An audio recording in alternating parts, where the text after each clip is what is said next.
Mengerikan, pejuang Palestina balas ancaman komandan Zionis, mayat tentara kalian akan ditarik keluar dari tank.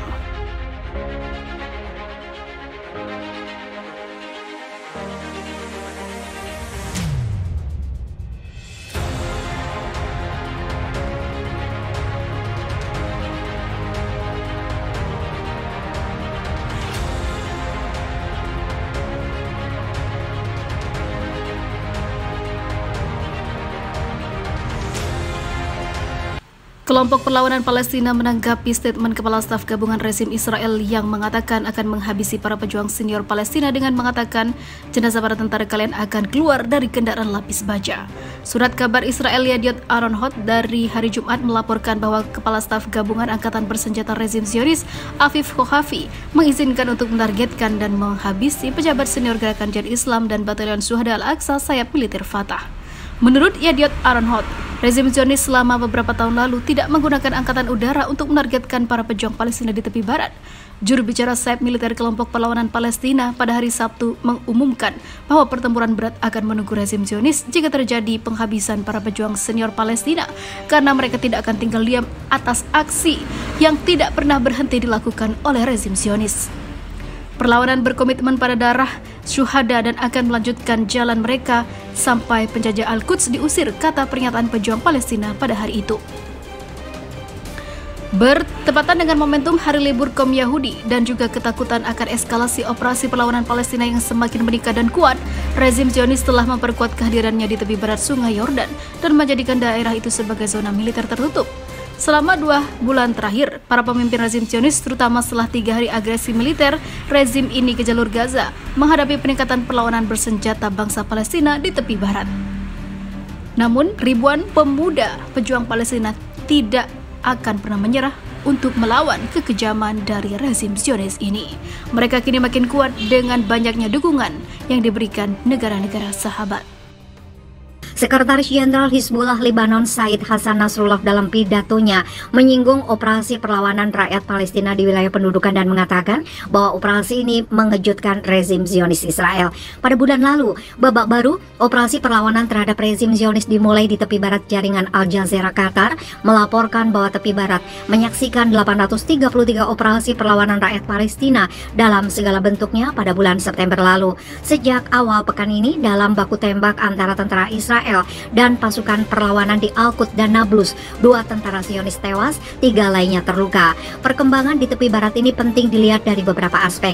Aspek pertama, menunjukkan bahwa masyarakat di tepi barat telah mempersenjatai diri mereka untuk melawan rezim pendudukan Al-Quds, telah memilih operasi perlawanan untuk menghadapi kejahatan rezim Zionis. Said Nasrullah mengatakan, kita menyaksikan perlawanan rakyat dan intifada di tepi barat, kita menyaksikan operasi perlawanan setiap hari. Aspek kedua, operasi di tepi barat menunjukkan bahwa selama ini Israel di daerah ini memiliki perhitungan yang salah karena Tel Aviv mengira tidak akan menghadapi perlawanan dari tepi barat.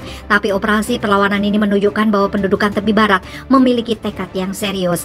Sekjen Hizbullah mengatakan bahwa musuh Israel berpikir bahwa mereka telah menghentikan langkah perlawanan di tepi barat. Tetapi hari ini kita menyaksikan intifada rakyat dengan peluru dan paket bahan peledak di tepi barat. Dimensi ketiga, di tepi barat telah terjalin kerjasama antara Jihad Islam Palestina dan Hamas dengan beberapa anggota gerakan Fatah. Jaringan Al Jazeera Qatar menulis bahwa hal yang luar biasa dalam perlawanan saat ini di tepi barat adalah integrasi para pejuang yang berafiliasi.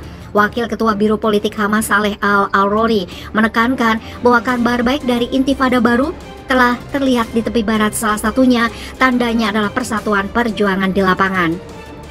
Dimensi keempat, generasi baru Palestina telah mengambil bagian dalam operasi perlawanan baru. Hal ini menunjukkan adanya kepercayaan pada perlawanan di kalangan anak-anak Palestina.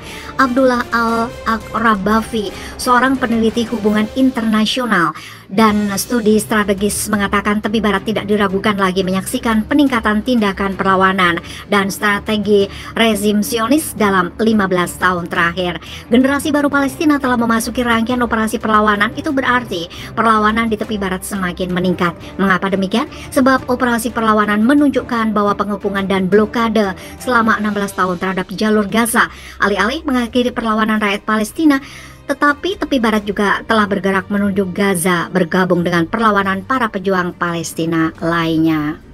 Kasus bunuh diri di kalangan aparat Israel meningkat tajam. Kasus itu menimbulkan kekhawatiran serius pada aparat militer dan intelijen rezim pendudukan. Menurut angka resmi Israel Defense Forces, ada 817 tentara yang bunuh diri hingga tahun 2021 kemarin. Namun, berbagai sumber mengklaim bahwa jumlah sebenarnya bisa lebih tinggi dari itu. Sungguh mengerikan. Bertahun-tahun, IDF mengklasifikasikan banyak kematian sebagai kecelakaan senjata daripada kasus bunuh diri. Hal ini dikatakan oleh salah satu keluarga tentara pelaku bunuh diri yang diwawancarai oleh media Haaretz, surat kabar harian tertua di Israel. Kadang-kadang setelah permintaan khusus oleh keluarga, tentara pergi bersama keluarga, kata Esther. Dalam kasus kami juga mereka memberitahu kami selama penyelidikan. Tentara pelaku bunuh diri, Amit, bahwa mereka tidak dapat memastikan bahwa itu adalah bunuh diri. Dari bahwa jika kami mau, mereka dapat menulis bermain dengan senjata. IDF mengatakan sebagai tanggapan bahwa data terdaftar setelah pemeriksaan penyebab kematian dan itu berdiri di belakang nomor. Press TV Iran melaporkan 11 tentara Israel telah melakukan bunuh diri pada awal tahun ini, peningkatan yang mencolok dibandingkan periode yang sama pada tahun lalu. Tentara Israel mencatat total 11 kasus bunuh diri sepanjang tahun ini. Laporan itu menambahkan bahwa pejabat militer Israel telah mengadakan pertemuan darurat dengan psikiater dan konsultan untuk menyelidiki penyebab peningkatan bunuh diri yang drastis dan mengkhawatirkan ini. Data resmi dari Pusat Informasi dan Penelitian Knesset Parlemen Israel menunjukkan bahwa rezim di Tel Aviv mencatat 500 kasus bunuh diri di setiap tahun. 100 diantaranya adalah kelompok usia 15 hingga 24 tahun.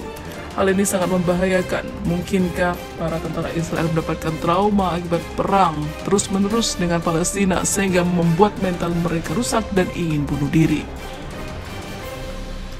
Menurut kantor berita Palestine Today, bunuh diri masih menjadi penyebab utama kematian di jajaran tentara Israel dalam situasi yang sangat genting, dan jumlahnya telah melonjak secara dramatis dalam beberapa tahun terakhir. Bulan lalu, surat kabar dari harian berbahasa Ibrani Israel Hayom melaporkan bahwa seorang perwira senior intelijen Israel telah bunuh diri dengan melompat dari gedung tinggi. Penyelidikan awal menyimpulkan bahwa letnan yang tidak disebutkan namanya itu memutuskan untuk mengakhiri hidupnya karena masalah pribadi.